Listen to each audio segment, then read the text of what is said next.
سوال ہے رمضان اور زکوٰۃ کا کیا تعلق ہے؟ خوب سمجھ لو، رمضان کا زکوٰۃ سے براہ راست کوئی تعلق نہیں ہے۔ جب آپ صاحب نصاب ہوئے تھے نا، 52.5 تولے چاندی کے برابر مال آیا تھا آپ کے پاس، سونا، چاندی، مال تجارت، نقدی، یہ 4 چیزیں جس دن آپ کے پاس آ گئیں، کتنی؟ جتنے میں 52.5 تولہ چاندی آتی ہے، تو آپ پر لازم تھا کہ اپنی وہ اسلامی تاریخ آپ محفوظ کر لیتے۔ 5 محرم کو آئیں یہ چیزیں، تو 5 محرم ڈیٹ محفوظ کر لی، اگلے سال 5 محرم کو آپ کا زکوٰۃ کا حساب ہوگا۔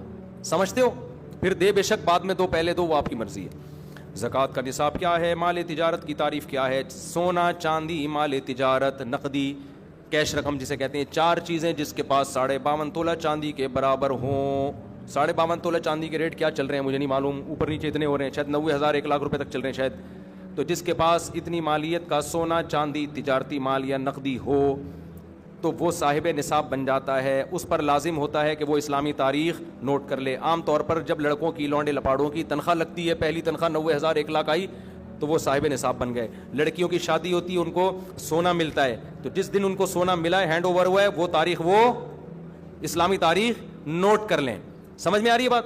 پھر ہر سال اسی تاریخ کے حساب سے زکوٰۃ دیا کریں۔ مال تجارت کی تعریف کیا ہے؟ مال تجارت اس مال کو کہتے ہیں جو بیچنے کے لیے خریدا ہو اور اب تک بیچنے کی نیت باقی ہو۔ آپ کی دکان ہے، کرائے پہ دی ہوئی ہے، دکان پہ زکوٰۃ نہیں ہے کیوں؟ کرائے پہ دی ہوئی ہے۔ آپ کی گاڑی ہے، کرائے پہ دی ہوئی ہے، زکوٰۃ نہیں ہے کیوں؟ کرائے پہ دی ہوئی ہے۔ ہاں، گاڑی آپ نے خریدی ہے کہ بیچ دوں گا میں، خریدتے ہوئے بیچنے کی نیت تھی تو اس گاڑی پہ زکوٰۃ دینا واجب۔ ہاں، گاڑی آپ نے خریدی اپنے لیے، ارادہ ہوا کہ جب بیچنے کا موڈ ہوا تو بیچ دوں گا، یہ مال تجارت نہیں ہے کیونکہ خریدی کس لیے؟ بیچنے کے لیے، ضرور استعمال کے لیے۔ اس طرح پلاٹ آپ نے خریدا کہ یار کنفیوز ہوں، دیکھیں گے فیوچر میں بناؤں یا بیچوں، سوچوں گا، زکوٰۃ نہیں ہے اس پر۔ ہاں، پلاٹ خریدا، نیت کیا ہے؟ بیچوں گا، اس پہ زکوٰۃ واجب ہے۔ سمجھتے ہو کہ نہیں سمجھتے ہو؟ زکوٰۃ کن لوگوں کو دی جا سکتی ہے؟ زکوٰۃ ان لوگوں کو دی جا سکتی ہے، اتنا کافی ہے۔ سمجھتے ہو؟ غریبوں، غریب ہونے کے لیے کیا ہے کہ 5 چیزیں، 4 چیزیں تو وہی جو زکوٰۃ والی ہیں، سونا، چاندی، مال تجارت اور کیش، اور 5ویں چیز ہے ضرورت سے زائد سامان۔ ایک آدمی کے پاس ضرورت سے زائد سامان ہے، ضرورت سے زائد سامان اسے کہتے ہیں پورے سال استعمال ہی نہیں ہو رہا۔ گھر میں ڈنر سیٹ پڑا ہوا ہے، پورا سال استعمال نہیں ہوتا۔ پلاٹ پڑا ہوا ہے، نہ رینٹ پہ دیا ہوا ہے، نہ کھیتی باڑی کر رہا ہے اور نہ خود رہتا ہے اس میں، تو وہ پراپرٹی بھی ضرورت سے زائد ہے، اس میں پورا سال گزرنا بھی ضروری نہیں ہے۔ تو جس کے پاس اس طرح کی پراپرٹی ہو جو استعمال میں نہ آتی ہو، یا سونا، چاندی، مال تجارت اور نقدی اس کے پاس 52.5 تولہ چاندی کے برابر ہو، یا 5 چیزوں کا مجموعہ 52.5 تولہ چاندی کے برابر ہو، تو ایسے آدمی کو زکوٰۃ دینا جائز نہیں ہے۔ سمجھتے ہو کہ نہیں سمجھتے؟ اتنا پوچھ لیا کرو بھائی، تمہارے پاس کوئی ایسی پراپرٹی تو نہیں ہے جو استعمال میں نہ آتی ہو، اتنا پوچھ لیا کرو۔ پورا نصاب پیش کرو گے تو پاگل ہو جائے گا نا، وہ کہے گا تو زکوٰۃ نہیں دے بھائی، میرے حساب نہیں ہو رہا مجھ سے۔ میں جب کسی کو زکوٰۃ دیتا ہوں تو اتنا پوچھ لیتا ہوں، یار تمہارے پاس سونا وونا تو نہیں ہے؟ نہیں ہے بھائی، کیونکہ سونا آج کل اتنا مہنگا ہے کہ وہ سونا ہی آدمی کو مالدار بنا دیتا ہے۔ اور بھائی تمہارے پاس بینک میں کیش اماؤنٹ کتنا پڑا ہوا ہے؟ غریب کے پاس تو کیش اکاؤنٹ ہی نہیں ہوتا عام طور پہ، ہے 20-30 ہزار ہے تو وہ مستحق ہے زکوٰۃ کا۔ کوئی پراپرٹی تو نہیں ہے گھر کے علاوہ، جس گھر میں رہتے ہو وہ تو ٹھیک ہے، ایسا تو نہیں کہ پلاٹ لے کے ڈالا وہ خالی پلاٹ پڑا ہوا ہو، تو ایسا اگر نہیں ہے تو عام طور پر ایسا آدمی زکوٰۃ کا مستحق ہوتا ہے۔ سمجھتے ہو کہ نہیں سمجھتے؟ کیوں؟ نہ پیسہ ہے، نہ کوئی سیونگ نہیں ہے، خلاصہ یہ نکلا سیونگ نہیں ہے اس کے پاس۔ اچھا میرے بھائی، عشر کیا ہے؟ کتنی آمدنی پر ہے؟ عشر کہتے ہیں زمین کی پیداوار، تو زمین جو کھیتی باڑی کرتے ہیں ان کے جب بھی کھیتی کٹے گی اس میں سے 20واں حصہ یعنی 5% ان کو اللہ کے راستے میں صدقہ کرنا پڑے گا۔ اور اگر وہ بارش کے پانی سے زمین سیراب ہوتی ہے، ٹیوب ویل یا نہر کا پانی نہیں ہے، بارش کا پانی ہے، تو پھر 10% اللہ کے راستے میں خرچ کرنا پڑے گا، اس میں سال کا نصاب ضروری نہیں ہے۔ ابے کیا ہو گیا تم لوگ کس ایسے مجھے دیکھ رہے ہیں جیسے کچھ بھی سمجھ میں نہیں آ رہا؟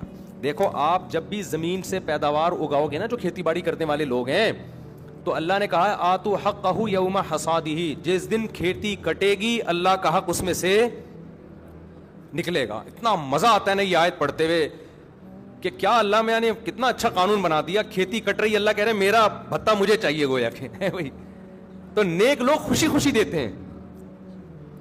اگر اللہ کہہ دیتا نا یہ ٹیکس ہے تمہیں دینا پڑے گا، یہ جرمانہ ہے تمہیں دینا پڑے گا، مزہ نہ آتا عشر دینے میں۔ اللہ کہتے ہیں جس دن کھیتی کٹے، پہلے اللہ نے اپنی نعمتیں بیان کی کہ اس نے آسمان سے پانی برسایا، یہ پانی سائنسدان نہیں برساتے، پھر اس نے زمین سے تمہارے لیے طرح طرح کے نباتات پیدا کیے، انار پیدا کیا، انگور پیدا کیا، سب اللہ کر رہا ہے۔ اللہ کہہ رہے ہیں لہذا جس دن کھیتی کٹے گی اس دن میرا حق مجھے دو. تو جن کو اللہ سے محبت نہیں ہے اس کو جرمانہ سمجھتے ہیں, جن کو اللہ سے محبت ہے ان کو اس آیت میں اتنا مزہ آتا ہے. اے اللہ تو کہہ رہا ہے کہ میرا حق صرف 20واں حصہ 5%, تو اگر کہتا نا آدھا دے تو ہم آدھا تجھے دے دیتے, تو کہتا پورا دے تو ہم پورا تجھے دے دیتے. کھلانے والا تو ہے نا. ما کان لکم ان تنبتوا شجرہا, تمہارے ہاتھوں میں طاقت نہیں ہے کہ تم ان درختوں کو اپنے ہاتھوں سے پیدا کر لو. ہم تو بیج ڈال کے بیٹھ جاتے ہیں, سارے کام کون کر رہا ہے؟ اللہ کر رہا ہے. تو اللہ کہتے ہیں جس دن اللہ نے نا اپنی نعمتیں بیان کی ہیں کھیتی کی, لہذا اللہ کہتے ہیں یہ نعمتیں میں تمہیں اس لیے دے رہا ہوں کہ جب یہ کھیتی کٹے گی آتو حقہ, غیر مسلم کہے گا میری محنت ہے, مسلمان کہے گا کس کا احسان ہے؟ اللہ کا ہے, لہذا اللہ کا حق دینا پڑے گا. تو اللہ کا حق کیا ہے اس میں سے؟ اللہ نے کہا جب بھی کھیتی کٹے گی تو اگر آسمان کے پانی سے سیراب ہوا یہ کھیت, اس میں تمہاری محنت بہت کم ہے, لہذا تمہیں 10% دینا پڑے گا, عشر 10واں حصہ. اور اگر نہری پانی سے یا ٹیوب ویل سے سیراب ہوا ہے, اس میں تمہاری بجلی استعمال ہوئی ہے, تم نے لائنیں نکالی ہیں وہاں سے, ٹھیک ہے نا, محنت لگی ہے, لہذا ہم اپنا حق کم کر دیتے ہیں. 10 کے بجائے کتنے فیصد دو؟ 5% دو. یہ کس کا حق ہے؟ اللہ کا. اے اللہ تیرا کوئی اکاؤنٹ نمبر ہو میزان بینک میں, اسلامک بینک میں اللہ اکاؤنٹ کھلے گا نا, یا بینک اسلامی میں یا اور کوئی, تو وہ اکاؤنٹ نمبر دے دے اپنا, ہم وہاں جمع کرا دیتے ہیں. اللہ نے کہا میرا جو اکاؤنٹ ہے نا غریبوں کی جیب ہے, ٹھیک ہے نا, میں نے اپنا اکاؤنٹ کہاں کھولا ہوا ہے؟ کوئی غریب نظر آئے, پاکستانی نظر آئے نا تمہیں, جب آپ سعودی عرب جاتے ہیں نا تو وہ زکات دے دیتے ہیں, آپ صرف پاکستانی بول دو اپنے آپ کو, حقیقت ہے. ایک پاکستانی گیا عمرہ کرنے, ایک عرب نے اتنی ریالوں کی گڈی زکات کی لا کے اس کو پکڑا دی کہ یہ زکات ہے. وہ کہہ رہا ہے بھائی میں فیکٹریوں کا مالک ہوں, میں غریب نہیں ہوں. وہ عربی کہہ رہا ہے تو پاکستانی ہے یا نہیں, تو خالی یہ بتا. اس نے کہا پاکستانی. اس نے کہا پھر تو زکات کا مستحق ہے. وہ کہہ رہے یار میں مالدار ہوں. وہ عربی کہہ رہا ہے بس پاکستانی ہے یا نہیں ہے تو یہ بتا. کلو پاکستانی مسکین, ان کا ایک نعرہ ہے. ہر پاکستانی شکل سے بھی غریب لگ رہا ہوتا ہے. مجھے تو عجیب سا لگتا ہے, چھوڑو بھی زیادہ نہیں, پھر پاکستانی بولیں گے تو اپنے ملک کی برائیاں کر رہے ہو, ورنہ آپ کو عجیب سا بات بتاؤں, ایسا ہمارے حکمرانوں نے ہمیں کر دیا, ہم کہیں بھی جائیں نا دنیا میں, کتنے ہی پیسے والے ہو, ہم شکل سے کیا لگ رہے ہوتے ہیں؟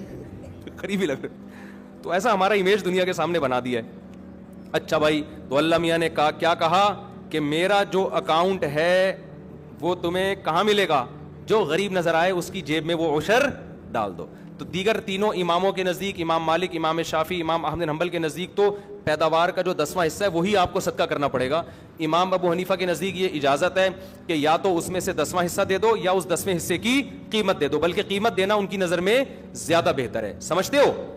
تو اندازہ لگا لو, گندم کی 100 بوریاں ہیں تو 10 بوریوں کی کیا ویلیو ہوگی؟ وہ غریبوں میں بانٹ دو یا وہ گندم ہی بانٹ دو, جیسے دونوں طرح سے اختیارات ہیں. تو آج لوگ عشر دینا بھی چھوڑ دیا, اڑا لو مزے. اور کمال کی بات یہ کہ جتنا اللہ کی راہ میں دو گے اللہ اس کو واپس بھی دے دیتا ہے. تو یہ جو کنجوس لوگ ہوتے ہیں نا, جو عشر نہیں دیتے, یہ دنیا کے بھی خسارے میں اور آخرت کے بھی خسارے میں. تو اتنا مزہ آتا ہے زکات نکالنے میں, مزہ آتا ہے. ہمارے شیخ حضرت مفتی رشید احمد صاحب رحمۃ اللہ علیہ نے ارادہ کیا اپنا سارا مال صدقہ کر دیں,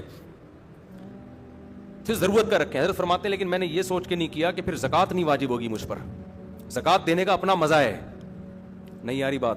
تو حضرت اس لیے مالدار رہنا پسند کیا کہ میں زکات نکالا کروں, زکات کا اپنا مزہ ہے بھائی. ابے نہیں یاری سمجھ میں رہنے دو میرے بھائی, کچھ چیزیں ایسی ہوتی ہیں کہ اللہ سے محبت ہوگی تو وہ مزہ آتا ہے ان چیزوں میں. تو عشر کا, زکات کا, رشتہ داروں پہ خرچ کرنے کا, کیونکہ آپ جو رشتہ دار کو دے رہے ہیں, اللہ کہتے ہیں رشتے کو تھوڑی دے رہے ہو, دے کس کو رہے ہو؟ مجھے دے رہے ہو تم. یہ تو میرا وکیل بن کے قبضہ کر رہا ہے, دے کس کو رہے ہو؟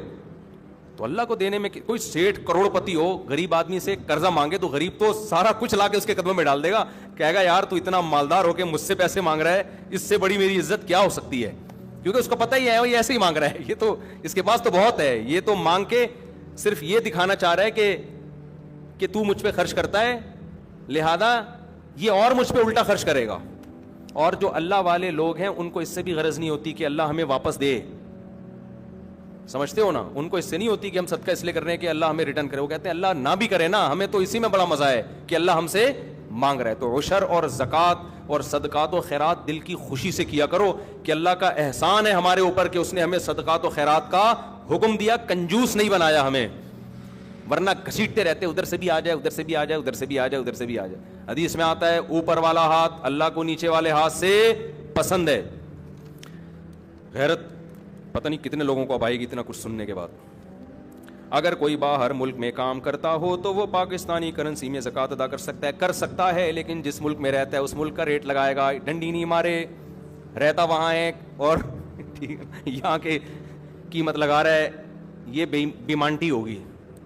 بے ایمانی کو بچپن میں ہم کہتے تھے بیمانٹی, پتہ نہیں یہ کراچی کے بچپن کے لوگ یہاں موجود ہیں یا نہیں, کہتے ہیں نا بیمانٹی کر رہا ہے بیمانٹی, وہ بے ایمانی سے بیمانٹی بن گیا, تو وہیں کی ویلیو لگائے گا. زکوٰۃ دینے کے لیے کس حد تک مستحق کی تحقیق کرنا ضروری ہے؟ کچھ نہ کچھ تحقیق تو ضروری ہے, اتنا نہیں کہ آپ اس کے گھر میں گھس کے اس کے فریج میں گھسیں اور اس کے بستروں کے نیچے گھس کے گدوں کے نیچے چیک کریں گے, ہاں تو نہیں چھپایا ہوا, اتنی تحقیق کے ہم مکلف نہیں ہیں. سب سے پہلے یہ تحقیق کیا کرو پاکستانی ہے یا نہیں ہے.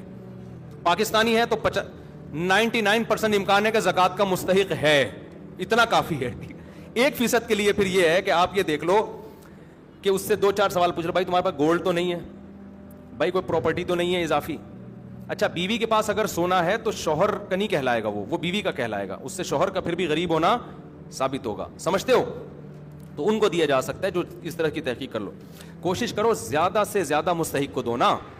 کتنے لوگ ہیں کھانے کو روٹی نہیں ہے. میرے پاس ایک صاحب آئے کہ میں زکوٰۃ کا مستحق ہوں, ایجوکیشن کے لیے پیسہ چاہیے. میں نے کہا ٹھیک ہے آپ مستحق ہیں, لیکن پہلے پیٹ بھرنا ضروری ہے, تعلیم اس کے بعد. بہت سے غریب ہیں جن کو کھانے کی روٹی نہیں ہے, تو کوشش کیا کرو نا, جو زیادہ بیمار ہیں, کینسر میں پڑے ہوئے ہیں, علاج کے پیسے نہیں ہیں, تو جان بچانے والوں کو پہلے فوکس کیا کرو, سمجھتے ہو؟ اچھا بھائی دینی مدارس کو بھی زکوٰۃ دینی چاہیے جو صحیح کام کر رہے ہیں. میرا ایک بیان ہوا روحانی عاملوں کے خلاف کہ روحانی عامل جو ہے نا دین کے نام پہ اور یہ وظیفوں کے نام پہ نوٹ چھاپتے ہیں. کسی نے نیچے لکھا کہ ایسے بھی تو بہت سے لوگ ہیں جنہوں نے خالی پلاٹوں پہ قبضہ کر کے مسجد بنا لی, مدرسہ بنا لیا, اور یتیم بچوں کے نام پہ چندہ کر کے کروڑوں روپے کے مالک بن گئے. ان کے خلاف کیوں بیان نہیں کرتے؟ تو جنہوں نے بھی کمنٹ کیا ان کی خدمت میں عرض ہے کہ ان کے خلاف بھی میں متعدد دفعہ بیان کر چکا ہوں, بلکہ لوگوں کو بتا چکا ہوں کہ پاکستان میں پیسہ کمانے کا, حرام کمانے کا ایک بہترین طریقہ زرداری کو خام میں بلا وجہ بدنام ہو گیا. تو بھائی تو ایک جگہ خریدتا, مسجد بناتا, پلاٹ بناتا اور دبا دب نوٹ چھاپتا, ایسا ہوتا ہے. اس پہ تو ہم 20 دفعہ بول چکے ہیں کہ صرف داڑھی ٹوپی دیکھ کر کبھی کسی پہ اعتماد مت کرو. ایسے لوگ ہیں پیسہ نہیں کما پاتے تھے, انہوں نے کیا کیا, کسی جگہ پہ چندہ کر کے جگہ خرید لی, 4 دیواری کھڑی کر دی, چند ادھار یتیم بچے لے لیے کسی سے کہ بھائی کسی سینٹر سے کہ 1 مہینے کے لیے آپ کے یتیم بچے مجھے ادھار چاہیے. یتیموں کے نام پہ بھی پیسہ ملتا ہے نا, ادھار چاہیے, جب پیسہ آ جائے گا تو یہ واپس کر دوں گا. کرائے پہ بھی ملتے ہیں یتیم بچے چندہ لینے کے لیے. تو آپ نے کیا کیا, چند یتیم بچے لکھ دیے, ان کے ہاتھ میں قرآن پکڑا دیا, وہ قرآن پڑھ رہے ہیں, ہل رہے ہیں, بڑا خوبصورت نورانی ماحول, لوگ آ کے دبا دب پیسہ پھینک رہے ہوتے ہیں.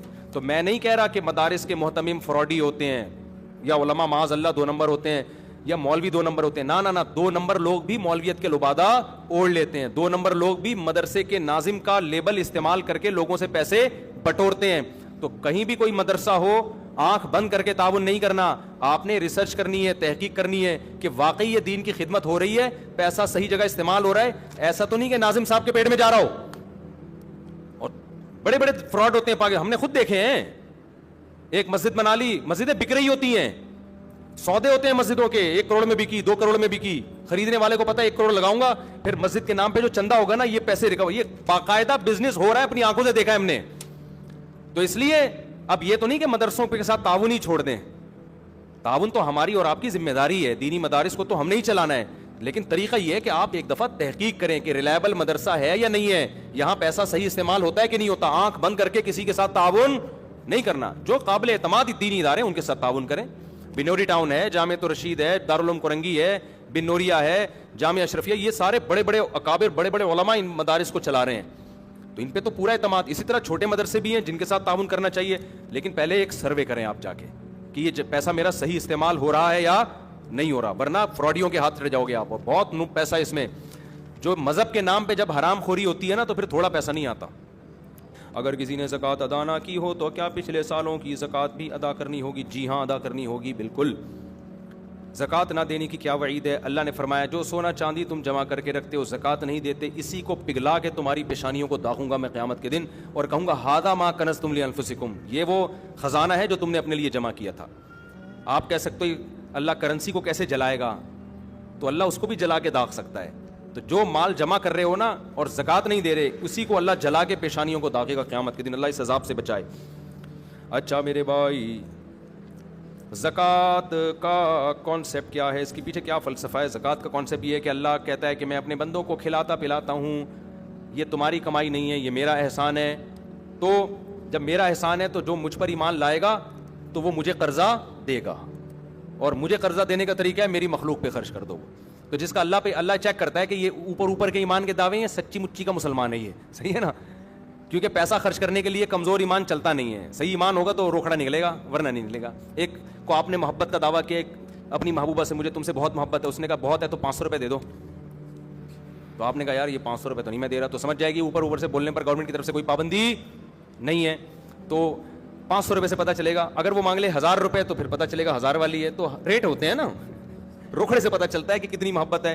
تو اللہ میاں بھی کہتے ہیں کہ میں تم مجھ سے محبت کا دعویٰ کرتے ہو, اس کا روکھڑے سے پتہ چلے گا مجھے خوش کرنے کے لیے پیسہ کتنا خرچ کرتے ہو. صحابہ تو پورے باغ دے دیا کرتے تھے. قرآن میں جب یہ نازل ہوا نا کہ تم نیکی کی حقیقت تک اس وقت تک نہیں پہنچ سکتے جب تک محبوب چیز صدقہ نہ کرو. ابو طلحہ انصاری آئے, انہوں نے عرض کیا یا رسول اللہ میرا پورا باغ صدقہ ہے, مجھے سب سے زیادہ محبوب وہی ہے. تو یہ مستحب ہے, فرض واجب نہیں ہے اتنا صدقہ. لیکن صحابہ نے تو بڑی بڑی آزمائشوں پہ پورے اترے, ہم سے تو اللہ صرف 2.5% مانگ رہا ہے. اچھا بھائی, مقروض پر زکوٰۃ کا کیا حکم ہے؟ صاحب نصاب پہ جتنا قرضہ ہے اس قرضے کو مائنس کرے گا. وہ یہ آپ کے پاس 1 لاکھ روپے پڑے ہوئے ہیں, قرضہ 50,000 کا ہے, تو لاکھ سے 50,000 مائنس کریں گے, پھر 50,000 جو بچے گا تو وہ دیکھا جائے گا کہ نصاب کے برابر ہے یا نہیں. اگر ہے تو زکوٰۃ ہے, نہیں ہے تو زکوٰۃ نہیں ہے. تو قرضے کو مائنس کیا جاتا ہے. اچھا بھائی, اگر کسی نے کمیٹی ڈالی ہوئی ہے تو اس پر, اچھا قرضے میں ایک بات یہ بھی ہے جو انہوں نے سوال پوچھا نہیں ہے. بعض دفعہ آپ پلاٹ خریدتے ہو قسطوں پہ, نیت ہوتی ہے بیچنے کی لیکن قسطوں پہ خریدتے ہو. اب 1 کروڑ کا قسطوں پہ پلاٹ خریدا اور آج پلاٹ کی ویلیو ہے 1.5 کروڑ. اب لوگ پریشان ہوتے ہیں کہ یہ جو ہم نے 1 کروڑ دینی ہے یہ مائنس کرنا ہے کہ نہیں کرنا. تو خوب سمجھ لو, جو قسطیں اس سال آپ نے دینی ہیں, یعنی جب زکوٰۃ واجب ہوئی ہے اس سے اگلے سال والی تاریخ کے اندر جو قسطیں دینی ہیں ان کو اس پلاٹ کی قیمت سے مائنس کیا جائے گا. جو 1 سال کے بعد دینی ہے ان کو پلاٹ کی قسطوں سے مائنس نہیں کیا جائے گا. سمجھتے ہو؟ اچھا بھائی, اگر کسی نے کمیٹی ڈالی ہوئی ہو تو اس پر زکوٰۃ ہوگی یا نہیں ہوگی؟ اگر کمیٹی نکل چکی ہے تو جو قسطیں آپ نے دینی ہے وہ آپ پہ لون ہے, وہ قرضہ ہے. تو جس دن زکوٰۃ کی تاریخ آئے گی تو جتنا کیش اماؤنٹ آپ کے پاس ہے ان میں جو قسطیں آپ نے ابھی دینی ہیں کمیٹی کی وہ قسطیں مائنس کرو گے. 1 لاکھ کی کمیٹی نکلی, پہلی کمیٹی نکل گئی اور زکوٰۃ کی تاریخ آ گئی, لیکن آپ نے ابھی ہر مہینے 5,000 1 سال تک دینے ہیں, تو اس میں تو 1 سال بھی نہیں, جب تک قسطیں دینی ہیں آپ نے وہ تمام قسطیں اس 1 لاکھ سے مائنس کرو گے آپ, تو ظاہر ہے وہ 5,000 ہی بچے گا. اور اگر کمیٹی آپ کی آخر میں نکلی ہے تو اب چونکہ آپ کے اوپر قسطیں باقی بچی نہیں ہیں تو اب آپ کچھ بھی مائنس نہیں کریں گے. تو جتنی قسطیں باقی رہ گئی ہیں وہ کمیٹی کے پیسوں سے مائنس کر کے زکوٰۃ نکالی جائے گی, اور اگر قسطیں باقی نہیں رہی ہیں تو پھر پورے پیسوں پہ زکوٰۃ دینی پڑے گی. سمجھتے ہو کہ نہیں سمجھتے؟ اگر کسی کی طرف سے بغیر اجازت زکوٰۃ ادا کر دی جائے تو ادا ہو جائے گی؟ نہیں ہوگی ادا. شوہر نے بیوی کی زکوٰۃ بغیر بتائے دے دی تو زکوٰۃ ادا نہیں ہوگی, دوبارہ دینی پڑے گی. ہاں بیوی کو بتا دیا, اس کی پرمیشن لے لی, اس کی اطلاع میں آ گیا, پھر دے دی تو زکوٰۃ ادا ہو جائے گی. تو کسی کی طرف سے زکوٰۃ کے لیے اس کو بتانا, اس سے پرمیشن لینا ضروری ہے. اگر گھر کرائے پر دیا ہو تو زکوٰۃ کا حکم, گھر پہ زکوٰۃ نہیں ہوتی. اگر بیچنے کے لیے خریدا ہے تو ہوگی ورنہ نہیں ہوگی. لیکن اس کا جو کرایہ آ رہا ہے زکوٰۃ کی تاریخ جب آئے گی تو اس دن جتنا کیش اماؤنٹ اس کرائے میں سے بچا ہوا ہوگا زکوٰۃ ہوگی, جو خرچ ہو گیا اس پہ زکوٰۃ نہیں ہے. گھریلو سامان اور استعمال کی چیزوں پر زکوٰۃ ہوتی ہے نہیں ہوتی؟ زکوٰۃ پیشگی ادا کرنے کا کیا حکم ہے؟ ادا کر سکتے ہیں لیکن حساب اسی دن کا لگانا پڑے گا. مثال کے طور پر 5 محرم کو آپ کے پاس 52.5 تولہ چاندی کی ویلیو کے برابر چیزیں آ گئیں جو میں نے جس کی تفصیل بتائی ہے. تو اب آپ نے 5 محرم کو وہ ڈیٹ نوٹ کر لی, اگلے سال 5 محرم آئے گا تو آپ دیکھو گے سونا چاندی مال تجارت نقدی میرے پاس کتنا ہے. آپ نے اندازہ لگا لیا جی 1 کروڑ کا ہے, تو نوٹ کر لو میرے ذمہ زکوٰۃ کتنی ہے؟ 2.5 لاکھ. 1 کروڑ پہ کتنی ہوتی ہے؟ تو تاریخ اس دن کا حساب نوٹ کرو. 2.5 لاکھ آپ نے نوٹ کر لیا, اب پورا سال پڑا ہے, آپ قسطوں میں دے سکتے ہو, جتنا جلدی دو اتنا اچھا ہے. بعض دفعہ دیر اس لیے کرتا ہے کہ بھائی کوئی مستحق نہیں مل رہا, ابھی پیٹرول تھوڑا اور مہنگا ہونے دو تو پھر ہر ایک کو دے سکتے ہیں, ہم بانٹ دیں گے. بعض دفعہ یہ ہوتا ہے, ٹھیک ہے نا, نہیں یاری بات میرا خیال ہے. تو اس نیت سے دیر بھی کی جا سکتی ہے, تو لیکن حساب اسی دن کا کرنا پڑے گا. ایڈوانس میں بھی دی جا سکتی ہے. مثال کے طور پر 5 محرم کو آپ صاحب نصاب بنے, ابھی 2 محرم ہے, زکوٰۃ ابھی فرض نہیں ہوئی, اگلے سال کے 2 محرم, لیکن غریب مل گیا آپ کو, پیٹرول ایک دم 22 روپے مہنگا, اڑوس پڑوس میں جنازے اٹھنا شروع, ڈپریشن کی گولیاں مہنگی. اب آپ کو نظر آئے کہ یار یہ تو مر جائے گا اگر میں نے اس کو پیسے پیٹرول کے پیسے نہ دیے. بائک اسٹارٹ کر رہا ہے, پیٹرول کے پیسے ہی نہیں ہیں, اوپر سے ڈاکو کھڑے ہوئے ہیں گن لے کے. یہی ہوتا ہے نا, ڈاکوؤں کے پاس پتہ نہیں کہاں سے پیسہ آ رہا ہے, بندوق کے پیسے بھی ہیں, گولیوں کے پیسے بھی ہیں, کھانے پینے کے پیسے بھی ہیں. خیر, تو آپ نے کیا کیا یار, 5 محرم تک تو آدھی پبلک مر چکی ہوگی, مجھے تو لگ رہا ہے واقعی مر چکی ہوگی اگلے 5 محرم سے پہلے جو حالات چل رہے ہیں. تو آپ نے کیا کیا, آپ نے لم سم اندازے سے زکوٰۃ نکال دی کہ حساب میں 5 محرم کو کروں گا, لیکن یہ غریب 5 محرم تک مر چکا ہوگا, لہذا یہ لے بھائی میری طرف سے یہ پیٹرول. وہ ایک ٹک ٹاکر آیا کرتا تھا, بڑے مزاحیہ کلپ بناتے, ایک دن اس کا کلپ سامنے آ گیا, بڑی ہنسی ہے. پیٹرول بہت مہنگا ہوا نا, تو کسی نے بتایا کہ اس کا کوئی دوست بائک لے کر آیا ہے, تو بائک لے کر آیا تو اس نے کہا کہ میں تجھے ایک ایسا گفٹ دوں گا تو یاد رکھے گا. تو لاکر کھولا, اس کے اندر ایک اور لاکر سے جا کے نا اتنا سا پیٹرول چھپا کے رکھا ہوا تھا, وہ رومال سے ایسے کر کے ٹپکایا ہے. اس نے سلیوٹ کیا اپنے بھائی کو, یار تیری عظمت کو سلام. تو پیٹرول یہ ہونے والا ہے, ابھی سے نا ڈھکنوں میں محفوظ رکھ لیں آپ لوگ, سونگھنے کے لیے کم از کم ہمیں فیوچر میں پیٹرول مل جائے. تو آپ نے ایڈوانس میں زکوٰۃ دے دی تو ٹھیک ہے, لیکن آپ نوٹ کر لیں کتنی دے دی ہے میں نے. 5 محرم کو آپ اندازہ لگائیں کہ بنتی کتنی ہے, اگر وہ زکوٰۃ میں نہ نکالتا وہ بھی شامل کر کے اندازہ لگائیں. تو اگر زیادہ دے دی ہے تو غریبی ہو گئی, واپس نہیں لے سکتے کہ آپ جائیں یار میں نے وہ اصل میں ایکچولی بنتی تو 2.5 لاکھ تھی, میں نے غلطی سے 3 دے دی ہے, 50 واپس کر دو, واپس نہیں لے سکتے. اب آپ وہ 50 کیا ہو گئی, غریبی. اور اگر کم دی ہے تو جتنی کم ہے وہ نکال دو. سمجھتے ہو؟ اچھا, زکوٰۃ ایک ہی آدمی کو اتنی زیادہ دے دینا کہ وہ مالدار بن جائے, یہ ناپسندیدہ ہے. زکوٰۃ تو ادا ہو جائے گی, لیکن یہ کیا ہے, کیونکہ زکوٰۃ کا مقصد غریبوں کو مالدار بنانا نہیں ہے, غریب کی حاجت پوری کرنا ہے. ایک ہی آدمی کو اٹھا کے 1 کروڑ دے دی, وہ لینڈ کروزر میں گھوم رہا ہے اور ادھر بھوکے مر رہے ہیں لوگ, تو اتنی دو کہ اسٹیبل ہو جائے وہ. میری اکثر عادت ہوتی ہے, کوئی غریب ملتا ہے نا تو جو بالکل اسٹیبل نہ ہو, ڈسیبل قسم کے لوگ ہوتے ہیں, تو اتنی زکوٰۃ دے دو کہ وہ, بلکہ پیسے بھی نہ دو, رکشا خرید کے دے دو کہ یار تو کوئی روزگار کر, ریڑھی خرید کے دے دو. تو پہلی کوشش یہ کرنی چاہیے کہ لوگوں کو اپاہج بنانے کے بجائے زکوٰۃ کے پیسوں سے لوگوں کو روزگار دیا جائے, کوشش یہ کیا کریں. اچھا بھائی یہ ہو گیا سر, اور کوئی زکوٰۃ سے متعلق سوال ہو تو پوچھ لیں تاکہ یہ ٹاپک ختم ہو جائے. ہاں بہترین سوال, سمجھ گیا میں. دیکھو زکوٰۃ دیتے ہوئے نیت ضروری ہے, سامنے والے کو بتانا ضروری نہیں ہے کہ یہ زکوٰۃ ہے, بلکہ اس کو آپ ہدیہ اور گفٹ کے نام پہ دے دیں. سمجھتے ہو؟ یہ جی میری طرف سے آپ کو گفٹ ہے, دل میں نیت کریں کہ کیا دے رہا ہوں, زکوٰۃ, کیونکہ عزت دار آدمی کو اس سے اپنی توہین محسوس ہوتی ہے. اچھا, زکوٰۃ کن رشتہ داروں کو دی جا سکتی ہے؟ ابا کو, اماں کو نہیں دی جا سکتی, دادی, دادا, نانا, نانی کو نہیں دی جا سکتی, بیٹا, پوتا, بیٹی, پوتی, نواسی, نواسے, ان کو زکوٰۃ نہیں دی جا سکتی. یعنی جن کی آپ اولاد ہو یا جو آپ کی اولادیں ہیں, ان کو آپ زکوٰۃ نہیں دے سکتے. شوہر بیوی کو, بیوی شوہر کو زکوٰۃ نہیں دے سکتی. ان کے علاوہ جتنے بھی رشتے ہیں سب کو زکوٰۃ دے سکتے ہیں. بہن بھائیوں کو بھی دیا جا سکتا ہے, بھانجا بھتیجی کو بھی دیا جا سکتا ہے, ساس سسر کو بھی دی جا سکتی ہے, چچا ماموں کو بھی دی جا سکتی ہے, کزنوں کو بھی دی جا سکتی ہے, تمام رشتہ داروں کو دی جا سکتی ہے. ابا اماں, کیونکہ وجہ اس کی یہ ہے کہ ان کی تو ویسے ہی آپ کے ذمہ ہے نا کفالت. اچھا, زکوٰۃ ملازمین کی تنخواہوں میں نہیں دی جا سکتی.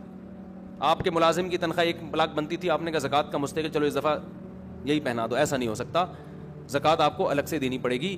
زکوٰۃ کسی کی اجرت میں نہیں دی جا سکتی, اور زکوٰۃ میں غریب کو مالک بنانا یا اس کے نمائندے کو مالک کو ہینڈ اوور کرنا ضروری ہے. جیسے آپ نے کسی کے علاج پہ زکوٰۃ خرچ کرنی ہے نا, تو اب شریعت کہتی ہے اس مریض کو مالک بناؤ. اگر وہ مریض بے ہوش ہے, نہ کومے میں گیا ہوا ہے, اس کا دماغ ہی کام نہیں کر رہا, تو اس کا جو بھی متولی ہے, باپ ہے جیسے, تو اس کو بھی مالک بنا دیں گے تو ہو جائے گی. لیکن اگر وہ ہوش و حواس میں ہے, دماغ کام کر رہا ہے, تو اس کو ہینڈ اوور کرنا پڑے گا, پھر وہ دوائیں خریدے. اب یہ کام مشکل ہوتا ہے, تو اس کا طریقہ یہ ہوتا ہے کہ اس مسکین سے, غریب سے, جو بھی پیشنٹ ہے, اس سے یہ اجازت لے لی جائے کہ بھائی آپ اپنا کسی کو یا اس ہسپتال کو نمائندہ بنا دو, وکیل بنا دو, ہم آپ کو جو پیسے دیں گے تو آپ کی اجازت ہے اس ہاسپٹل کو دیں گے ہم. تو جب ہاسپٹل کو ہینڈ اوور کرو گے تو وکیل کا قبضہ موکل ہی کا قبضہ کہلاتا ہے. نہیں آ رہی بات؟ بھائی میں نے ایک بندہ بھیجا نا کہ یار تو نے میرا قرضہ دینا ہے تو اس کو دے دے, تو جیسے ہی اس کو دے گا تو قرضہ ہو گیا نا ادا, کیونکہ میرا وکیل ہے, تو وکیل کا قبضہ موکل کا قبضہ ہوتا ہے. وکیل بنتا ہے پرمیشن سے, خود بخود آپ کسی کو وکیل نہیں بنا سکتے. تو ہسپتال, بعض ہسپتال یہ کرتے ہیں, پیشنٹ سے پہلے لکھوا لیتے ہیں کہ آپ ہمیں اجازت دے دیں کہ ہم آپ کی طرف سے زکاتوں پہ قبضہ کریں, تو یہ بھی ٹھیک ہے. ورنہ پیشنٹ کو آپ کہتے ہیں کہ بھائی میں یہ نہیں بتائیں کہ میں زکات دینا چاہتا ہوں, اسے کہیں بھائی میں تمہارے ساتھ کچھ تعاون کرنا چاہتا ہوں, تو میں جو تمہیں پیسے دینا چاہتا ہوں تم مجھے اجازت دو, میں کس کو دے دوں؟ ہاسپٹل کی انتظامیہ کو دے دوں. وہ اجازت دے دے گا تو پھر آپ زکات دے دیں, کیونکہ پھر اسپتال کا قبضہ کس کا قبضہ ہوگا؟ پھر وہ مریضی کا قبضہ سمجھا جائے گا.